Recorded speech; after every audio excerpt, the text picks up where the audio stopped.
हाँ तो मुन्ना, एग्जाम पास में आ रही है और जो ट्रिग्नोमेट्रिक टेबल है 10th क्लास में वो हमें सर याद ही नहीं हो रही है। सर हम उसे बार बार भूल जाते हैं। सर हमें उसकी एंगल की जो वैल्यू है वो हमें सर याद नहीं होती है।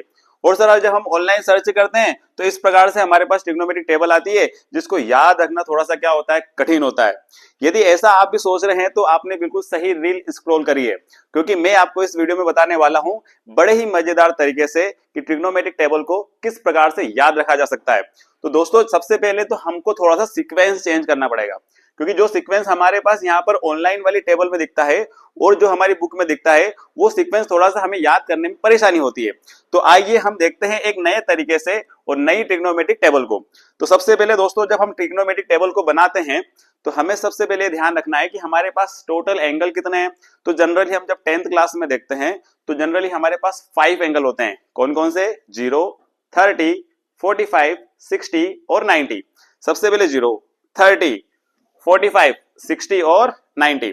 दोस्तों जब हम इसके सीक्वेंस को देखते हैं, इसके ट्रिग्नोमेट्रिक रेशो के सीक्वेंस को, तो हमारे पास लगभग जो 6 ट्रिग्नोमेट्रिक हमारे रेशो हैं, इन 6 ट्रिग्नोमेट्रिक रेशो में जो इसका सीक्वेंस देखना है, कैसे रखना है जरा देखना। सबसे पहले साइन कोस टेन जो हमारे मेन ट्रिग्नोमेट्रिक रेशो है उसको तो आपको एज इट इज रखना है, साइन कोस 10। लेकिन इसके बाद का जो सीक्वेंस है देखना जरा कैसे। 10 का जो अपोजिट होता है वो क्या होता है? कोट।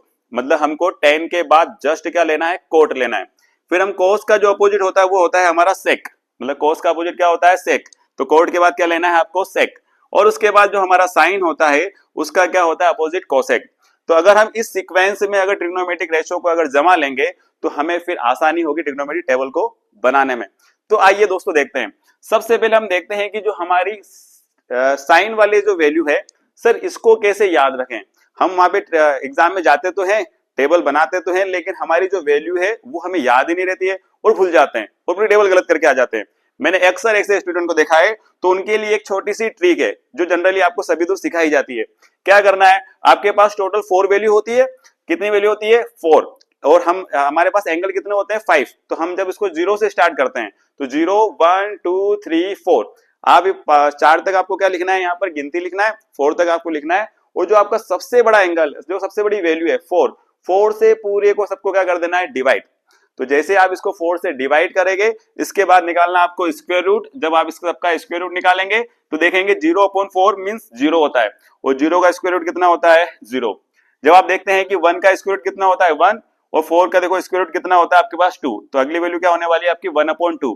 जब आप देखेंगे 2 1 जा 2, 2 2 जा कैंसिल हो रहा है। 1 का स्क्वायर रूट कितना होता है? 1। और यहाँ पे कितना आता है अपने पास? 2। तो इसका मींस स्क्वायर रूट 2 का तो कुछ होता ही नहीं है, तो यहाँ हम लिख देंगे स्क्वायर रूट 2। फिर हम यहाँ पर देखते हैं कि 3 और 4 दोनों एक दूसरे से कैंसिल नहीं हो रहे हैं। तो स्क्वायर रूट अगर हम 3 का निकालेंगे तो क्या आने वाला है हमारे पास? Square root 3 as it is रहने वाला है। तो 4 का स्क्वायर रूट कितना होने वाला है अपने पास? 2। तो हमारे पास जो अगली वैल्यू आने वाली है वो क्या आने वाली है? √3/2। फिर हम देखते हैं यहाँ पर 4 से 4 क्या हो जाता है? कैंसिल। कितना बचता है? 1। और 1 का स्क्वायर रूट कितना होता है? 1। अगर दोस्तों इस ट्रिक से अगर आप चलेंगे तो आपके पास साइन की जो पांचों वैल्यू है वो आपके पास आ जाएगी।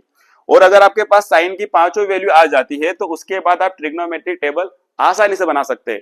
तो आइए देखते हैं। जब हम देखते हैं कि साइन 0 की वैल्यू कितनी होती है? 0। 30 की वैल्यू कितनी होती है? 1/2। 45 की वैल्यू होती है 1/√2। 60 की वैल्यू होती है 1√3/2। और 90 की वैल्यू कितनी होती है दोस्तों? 1। ये इंक्रीजिंग ऑर्डर में हमारे पास क्या आ गई? साइन की वैल्यू आ गई। इसके बाद सिर्फ आपको मैं जो ट्रिक बता रहा हूं वही याद रखना है। आपको क्या करना है? साइन वाली वैल्यू की लास्ट में पूंछ को पकड़ना है। किसको पकड़ना है? लास्ट में इसकी पूंछ को। और इसके बोलना है कि भैया इधर आ जा हमारे पीछे पीछे। तो देखना यहां से जो वैल्यू है वो इधर आएगी अपने पास। तो 1 को उठा करके लेके आएंगे हम यहाँ पर। इधर आने वाला है आपके पास √3/2। इधर होने वाला है 1/√2। ये 1/2 जाने वाला आपका इधर और 0 जाने वाला है इधर। इस प्रकार से आपके 2 रेशो तो कंप्लीट हो गए। कौन कौन सा हो गया? साइन और कोस। अब बच रहा आपके पास तीसरा टेन। जनरली हम जब देखते हैं कि हमारे पास जो टेन होता है वो टेन का जो ट्रिग्नोमेट्रिक रेशो होता है वो साइन और कोस का रेशो होता है। मतलब हम जब साइन अपॉन कोस करते हैं तो हमारे पास क्या आता है? 10। तो हम देखते हैं कि जब हम यहाँ पर वैल्यू बनाएंगे, 10 की वैल्यू बनाएंगे, तो जो साइन की वैल्यू आ गई है, कोस की वैल्यू आ गई है, इन दोनों का हमको क्या करना है? रेशो। 0 के अपोन में जब 1 करोगे तो कितना आने वाला है? 0। जब हम 1/2 के अपोन में √3/2 करेंगे तो 2 से 2 क्या हो जाएगा? कैंसिल। कितना बचेगा अपने पास? 1/√3। फिर हम देखते हैं √2 से √2 कैंसिल, 1 से 1 कैंसिल, कितना बचता है भैया 1। फिर हम देखते हैं यहाँ पर 2 से 2 भी कैंसिल हो गया, कितना बचेगा अपने पास √3 अपॉन में 1 हम जनरली लिखते नहीं है। और जब हम देखते हैं कि 1 अपॉन क्या होने वाला है 0, हम जब देखते हैं किसी भी नंबर के अपॉन में जब 0 होता है तो उसका आंसर नॉन डिफाइन होता है। नॉन डिफाइन मींस इन्फिनिटी होता है, तो हम यहाँ पर क्या लिखने वाले हैं इन्फिनिटी। तो देखो दोस्तों, साइन की अगर आपको आप ट्रिक से याद रखते हो तो कोस की जस्ट उसका अपोजिट, मतलब उसकी पूंछ पकड़ के आपको इधर लेकर के आना है, कोस की वैल्यू बन जाएगी। जब कोस की वैल्यू बन जाएगी तो साइन कोस का क्या करना है, आपको रेशो करना है। जब आप इसका रेशो करोगे तो आपके पास tan की वैल्यू आ जाएगी। जैसे ही आपके पास tan की वैल्यू आएगी, इसकी फिर अगेन आपको पूंछ पकड़ना है और इधर लेकर के आना है। आप देखोगे कि इन्फिनिटी जो वैल्यू है किसकी हो जाएगी, कोड 0। इधर कितना हो जाएगा आपके पास √3, ये 1, ये कितना हो गया आपके पास 1 अपॉन √3, और इधर कितना हो जाएगा 0।